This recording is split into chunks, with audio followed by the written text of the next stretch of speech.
Topics जो मैंने इसमें कवर करने का प्रयास किया है, जिसे मैं एक ब्रीफ आपको समराइज कर दूं, जिन चीज़ों को मैंने इसमें कवर किया है। जैसे मैंने इसमें basic of direct current, alternative current, characteristics of inductor and capacitor, inductor oppose change in current, capacitor oppose change in voltage and source of load, resistive type of load, resistive, inductive and capacitive load, इसको मैंने इसमें include करने की कोशिश की है। Capacitor load leading ही क्यों होता है, inductor load purely inductor load lagging ही क्यों होता है, resistive load unity power factor पे इन फेज विथ वोल्टेज क्यों होता है, इसको भी कवर करने का एक्चुअल मतलब मैथमेटिकल इक्वेशन से एंड जो है फिजिकल इंटरप्रिटेशन से भी मैं इसको बताने की कोशिश करूँगा आपको। इसमें मैंने एक्टिव पावर क्या है, रिएक्टिव पावर क्या है, अपरेंट पावर क्या है, रियल पावर क्या है, किसको कहते हैं,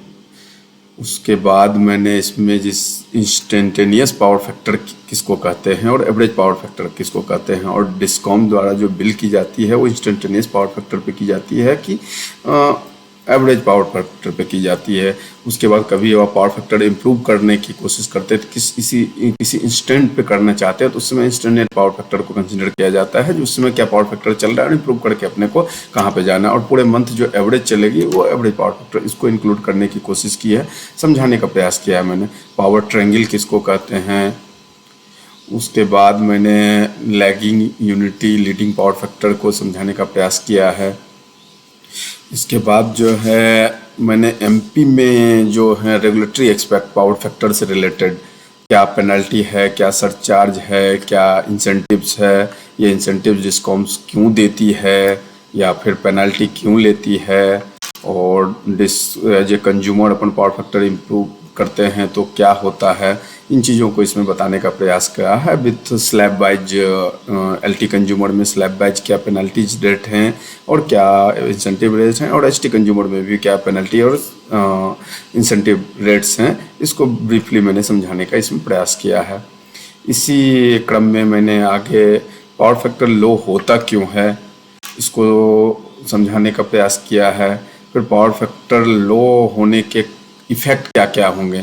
मतलब पावर फैक्टर किस रीजन से लो हो गया हमारे इंडस्ट्री का, या फिर पावर फैक्टर लो हो गया तो उसके क्या क्या वो इफ़ेक्ट क्या क्या होगा अपने सिस्टम में।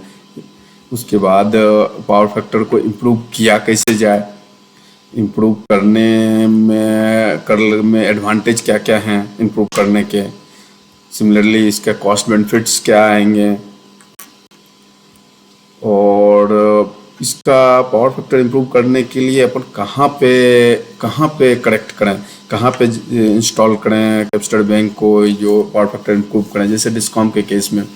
नॉर्मली जनरल प्रेस्पेक्शन है लोड इन पे लगा दो, लेकिन लोड इन पे लगाना, जैसे डिस्कॉम के केस में अपन लोड इन पे लगाना पॉसिबल कंज्यूमर को लगाना होता है, कंज्यूमर ने नहीं ले, जैसे अपने इरिगेशन कंज्यूमर डिस्कॉम के केसेस में ऑलमोस्ट अनमीटर्ड हैं, वो लगा नहीं रहे हैं, तो अपन कहाँ लगाएं, जैसे सबसे आसान लोकेशन कौन सा होगा लगाना, उतने कंज्यूमर्स को जाके लगाना और उसको मेंटेन रखना, ये भी एक टफ काम है। इसके बाद अपन सबसे आसान काम ये कर सकते हैं, जो EHV सब स्टेशन पर ही एक बार लगा दें,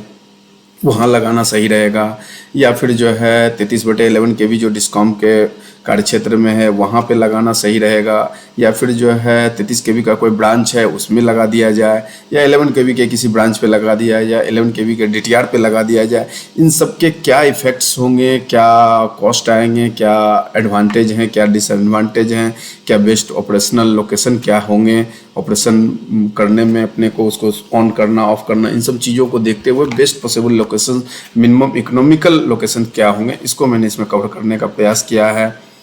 और इसके बाद जैसे मैं आगे इसमें बताऊंगा, जिससे अपने को कौन सा स्टैटिक कैपेसिटर लगाना चाहिए कि ऑटोमेटिक पावर फैक्टर कंट्रोल लगाना चाहिए। जैसे मोटर के केस में मोटर की लोड अगर बढ़ती है तो उसका पावर फैक्टर का इफेक्ट क्या होगा, बढ़ेगा घटेगा, या ग्रुप ऑफ मोटर्स हैं, ऑन हुए ग्रुप ऑफ मोटर्स या ग्रुप ऑफ मोटर ऑफ हुए, उस केस में स्टैटिक पावर फैक्टर ज़्यादा सही रहेगा कि ये कंट्रोलर सही रहेगा। सिमिलरली इंडक्शन मोटर्स हैं, उसके लोड घटने या बढ़ने से पावर फैक्टर में क्या फ़र्क पड़ेगा, इन सब चीज़ों को मैंने इसमें कवर करने का प्रयास किया है। इसके बाद ये एक इम्पॉर्टेंट टॉपिक है मैथमेटिकल, ये 5-6 टॉपिक जो मैं बात करूँगा। एक्चुअली मैंने इसमें डीप मैथमेटिकल इक्वेशंस निकाल के उसके डेरिवेटिव आपको प्रस्तुत करने का प्रयास किया है। जैसे किसी भी इंडस्ट्री के पावर फैक्टर, किसी पर्टिकुलर लोड अपने को पता है जो 100 किलोवाट है और पावर फैक्टर 0.85 है, वहाँ से हमको बढ़ा के चूँकि 0.85 पे पेनल्टी है या फिर 0.8 से नीचे पेनल्टी है और मुझे इम्प्रूव करना बार बार पेनल्टी लग रही है, तो मैं इसको इम्प्रूव करके 0.95 पर ले जाना चाहता हूँ। इसके लिए मुझे कितने की कैपेसिटर बैंक की आवश्यकता होगी, या फिर किसी वोल्टेज लेवल पर मुझे करंट पता है जो 220 वोल्ट 220 केवी पे मेरा 10 एम्पियर आ रहा है और पावर फैक्टर 0.9 है, उससे मैं 0.99 ले जाना चाहता हूँ, तो उसके लिए मुझे कितने के कैपेसिटर बैंक ऑन करना पड़ेगा। सिमिलरली मैं किसी पावर फैक्टर से यूनिटी पे जाना चाहता हूं तो कितने केवीआर की मुझे कैपेसिटर बैंक की ज़रूरत पड़ेगी, या फिर मैं लोड के टर्म्स में बात करूं तो उस पर मुझे, या फिर मैं किसी एट रैंडम मुझे ग्रिड ऑपरेटर ने देखा नहीं जो पावर फैक्टर 0.9 है 0.8 है और उसने कुछ 300 500 900 किसी केवीआर का ऑन कर दिया, तो ऐसा तो नहीं है वो लीडिंग में चला जाएगा या फिर कहाँ तक जाएगा, कोई सर्टेन कैपेसिटर बैंक को ऑन करने से कितना होगा। इस चीज़ों को मैंने इसमें कवर करने का प्रयास किया है। उसके बाद कैपेसिटर बैंक जो अपन लगा रहे हैं उसमें जो है केवीआर कैपेसिटर रेटिंग कितनी की रिक्वायर्ड रहेगी, कितने कितने की कैपेसिटर बैंक अपने को रिक्वायर्ड रहेगी, वो डेल्टा में कितनी की रहेगी, वो स्टार में कितनी की रहेगी, इसको बताने का प्रयास किया है। और किसी कैपेसिटर बैंक को अपन ऑन करते हैं तो जो सोर्स करंट है फ्रॉम सोर्स टू लोड जो हो रहे हैं उसमें कितनी का डिक्रीज होगा, क्वांटमाइज जो 20, अगर अपन ने 300 केवीआर का ऑन कर दिया 11 केवी पे तो उस पर 10 एम्पियर कम होगा कि 12 एम्पियर कम होगा कि 14। उसी तरह अपन ने 1500 केवीआर को 33 केवी लेवल पे ऑन किया है तो उससे क्या लोड में क्या फ़र्क पड़ना है, सिस्टम लोड में। और सिस्टम लोड मीन्स जो है सोर्स टू करेक्टेड पॉइंट, और इससे आगे जो है उस पर क्या फ़र्क पड़ने हैं, करेक्टेड पॉइंट टू लोड, इसमें लोड करंट पे क्या फ़र्क पड़ना है, इसको बताने का प्रयास किया है। सिमिलरली जो है पावर के बैंक को ऑन करने से लॉसेस में क्या फ़र्क पड़ेगा, लॉसेस मीन्स जो है करेक्टेड पॉइंट टू लोड में लॉसेस में क्या फ़र्क पड़ेंगे और करेक्शन पॉइंट टू सोर्स में क्या फ़र्क पड़ेगा। क्या कैपेसिटर बैंक को as a loss reduction tool use किया जा सकता है, मतलब पर्पस क्या है इसका इंस्टॉलेशन का, लॉस रिडक्शन के लिए करते हैं या कोई अदर पर्पस है, इसको बताने का प्रयास किया है मैंने। Increase in system voltage, system voltage में क्या फ़र्क पड़ेगा, सिस्टम वोल्टेज जो है बढ़ेगा घटेगा, करेक्टेड पॉइंट टू सोर्स बढ़ेगा, करेक्टेड पॉइंट टू लोड भी बढ़ेगा, इसको बताने का प्रयास किया है मैंने। सिंपली पावर फैक्टर मोटर के केस में जैसे एक किसी मोटर का है, नो लोड पे क्या पावर फैक्टर आएगा, फुल लोड पे क्या पावर फैक्टर आएगा, बीच के लोड पे क्या पावर फैक्टर आएगा मोटर का पर्टिकुलर, लेकिन उस मोटर में जो है सिस्टम का पावर फैक्टर जो रहेगा उस पर क्या फ़र्क पड़ेगा। इसी तरह सिंक्रोनस मोटर अगर जो ऑन ऑफ हो रहा है या ग्रुप ऑफ लोड ऐड हो रहा है रिमूव हो रहा है तो इससे जो है प्लांट की पावर फैक्टर पे क्या फ़र्क पड़ेगी, इसको बताने का इसमें प्रयास किया है। सिमिलरली ये एक बहुत ही इमर्जिंग टॉपिक है अभी के रिसेंट में, एमपी में भी और बाकी स्टेट में भी। केवीएच के नॉर्मली जो है अपन मोटर्स जो यूजफुल पावर यूज करते हैं उसको किलोवाट बोलते हैं जनरली बोल, तो इलेक्ट्रिक डिस्ट्रीब्यूशन कंपनी उस पर अपने को एनर्जी चार्ज करती थी, लेकिन रिसेंट डेवलपमेंट में ये हो रही है जो अपन उस पर नहीं करके केवीएच बिलिंग करने जा रही है सारी डिस्ट्रीब्यूशन कंपनी। तो मैं इसको एक किस किस स्टेट में ऑलरेडी हो रखा है, क्यों करना चाहती है डिस्कॉम, इस पे कंज्यूमर्स को क्या बेनिफिट्स हैं क्या नुकसान हैं, इसको और इसको बताने का कंप्लीट कोशिश किया है, और जो कि एक बहुत ही इम्पॉर्टेंट टॉपिक होगा ऑल एसटी कंज्यूमर और जो भी पावर कंज्यूमिंग इंडस्ट्रीज हैं उनके लिए।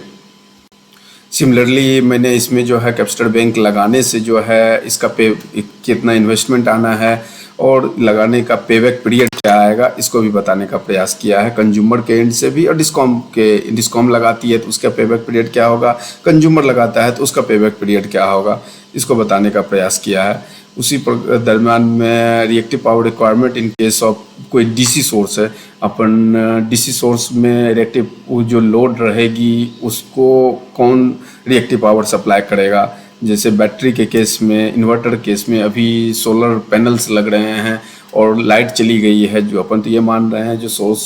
टू लोड जो है रिएक्टिव पावर जो है जनरेशन से लेके वहाँ से वो सप्लाई करती है या कैपेसिटर बैंक लगाना पड़ता है। लेकिन अगर घर के केस में अपन इन्वर्टर से, बैटरी से या फिर सोलर पीवी जनरेशन हो रही, उस केसेस में जो है रिएक्टिव पावर कहाँ से आएगा, कौन सप्लाई करेगा? जो अपने घर में जो भी पंखे, फ्रिज या फिर वो लगे हुए, इंडस्ट्री भी लगा रही है सोलर, तो उसमें कहाँ से आती है रिएक्टिव पावर, इसको बताने का प्रयास किया है। एक ये इम्पोर्टेंट टॉपिक, हालांकि ये इंजीनियरिंग स्टूडेंट के लिए है, लेकिन ये समझना बाकी लोगों के लिए भी ज़रूरी रहता है। जो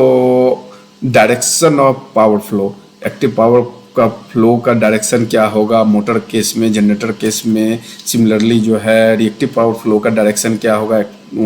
मोटर के केस में, जनरेटर केस में। सिमिलरली जनरेटर मीन्स ऑलमोस्ट जो है equivalent to transmission line. Transmission line के केस में क्या होगा, लोड एक्टिव है तब क्या होना है, लोड रिएक्टिव है तब क्या होना है, लीडिंग पावर फैक्टर पे है तब क्या डायरेक्शन होना है, और लैगिंग पे क्या होना है। ओवर एक्साइटेशन में डायरेक्शन रिएक्टिव का क्या होना है, अंडर एक्साइटेशन में रिएक्टिव का डायरेक्शन मोटर केस में, जनरेटर केस में क्या होना है, इसको अपन कंप्लीट बताने का प्रयास किया है इसमें।